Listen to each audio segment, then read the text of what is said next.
If you're a music producer that uses a MIDI keyboard, or at least you like to use velocity in the notes that you're doing in your productions, there's one module in Ableton that you may have overlooked, and it can really help you transform maybe all of your sounds, especially if you're hitting the MIDI keyboard or the drum pads to make music. The module is called Expression Control, and I'm going to quickly show you just one simple way to use it with velocity changes. So when you hit the keys harder, changes your instrument, gives you a lot of depth to your playing, and the module itself goes into a ton of depth. But even with just velocity, you'll be probably really surprised at what it can do to your sound. And probably a nice example of this in action is using something like the electric instrument in Ableton, which is like a Fender Rhodes or Wurlitzer style emulation. And it's pretty good on its own, but I just tend to find that it's a sound that maybe a lot of music producers might pull up and be like, I don't know, it's not really anything too special. But it's a really cool module. I just tend to turn things like the damper tone down, and I put the pickup up a little bit. What I want to do is give this more sort of variety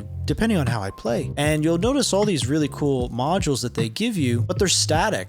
So, you tend to just move them around, and things like stiffness have their own interesting changes that they do to the sound. But with expression control, which you can find here in the modulators section, see expression control right there, I'm just going to drag and drop it right before the instrument. And this is going to give you 5 independent tabs of control that you can have over not just instruments, but effects, all kinds of stuff. And the source menu is by default on velocity, but you can see a ton of stuff going on here. But even with just velocity, you can do so much. And a really neat feature to this is also the curvature line, which is really useful depending on, I tend to find hardware choice. So let's say you have a hammer weighted MIDI keyboard, which is really heavy keys, could almost hurt your wrist trying to get to those upper velocities. You can curve the line so it's easier to get to that upper quadrant of velocities. In the case of, I use a Novation, so I tend to kind of go for something like that. And that's pretty simple though. You can just add on a percentage like unipolar. In this case, we'll apply it to something like stiffness. We'll hit map,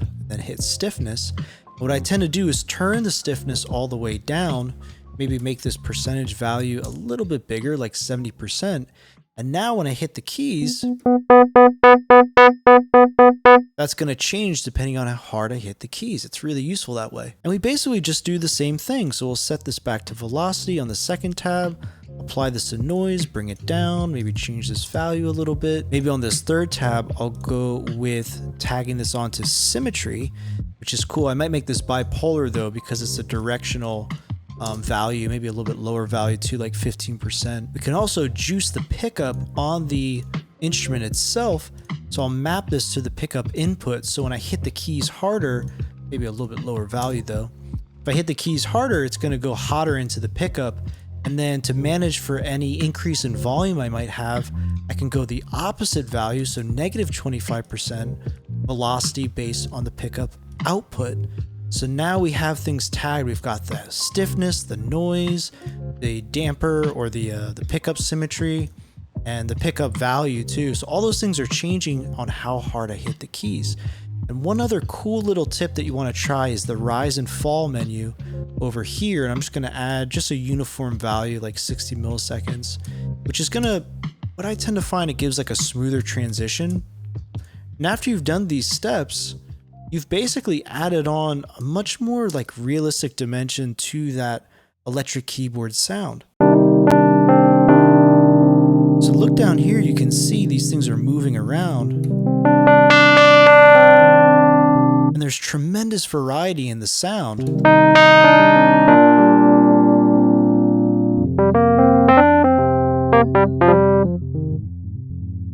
Depending on how hard or soft I hit the keys. I almost wish that electric loaded up by default this way, because it just sounds much more realistic now to what that keyboard kind of does when you hit the keys harder. Now you can obviously take this idea way further. Like I said before, even looking at the source menu, there's so many other things you can explore with this. If you have an MPE device or aftertouch keyboard device, you can go really in depth with this. But even just adding on some kind of hotter sound, like a saturation distortion type effect based on how hard you hit the keys, that can go a long way, especially because effects like, reverbs and delays can respond to that sound really well, all that dimension that you're adding to your playing. I'm just going to really quickly add some multiband compression because this has a lot of low end kind of sound on it. You'll notice that's going to clean up the lows and the mid-range frequencies a lot. So without, might even put the output up a little bit there. So I can really clean things up. And now to kind of show those effects in action, here's some parallel effects. This is a really cool module that you might want to download. It's totally for free. It's from the Kilohertz free bundle. It's actually a reverse delay sound, which is really, really cool. And you'll hear when we're running it in parallel. It's adding on this cool little reverse sound. And I'll have that go into just the stock Ableton reverb. I just kind of put the decay up about 3.5 seconds. I'm using the mix knob right here. You can also add on some glue compression, which you can see right here, just to kind of tie it all together.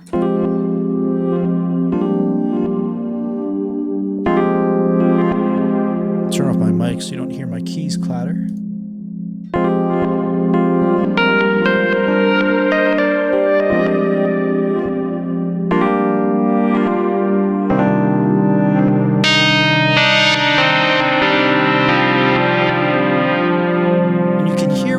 Those keys hard, it just responds to the delay or the reverb. In this case, we're using both, but it responds to the effects in a really cool way. And it's just a really, really cool technique. It might even be overlooked by a lot of music producers. Just tag that as expression control. And you can have multiple instances of this too. You're not limited to just one. So you could have another expression control affect the parallel effects. You could have it affect pitch, make a lo-fi keyboard sound. If you guys want me to do any more videos about this, hit that like button. And I'm gonna post this preset down below. There'll be a link in the description to the Patreon, which is a great resource too if you haven't checked it out, by the way. There's a ton of stuff on there for downloads and long form videos and stuff like that. Yeah, I hope you found this video inspiring and useful. Be sure to check out these techniques for yourself, have fun, and yeah, I'll see you in the next video. Have fun making music.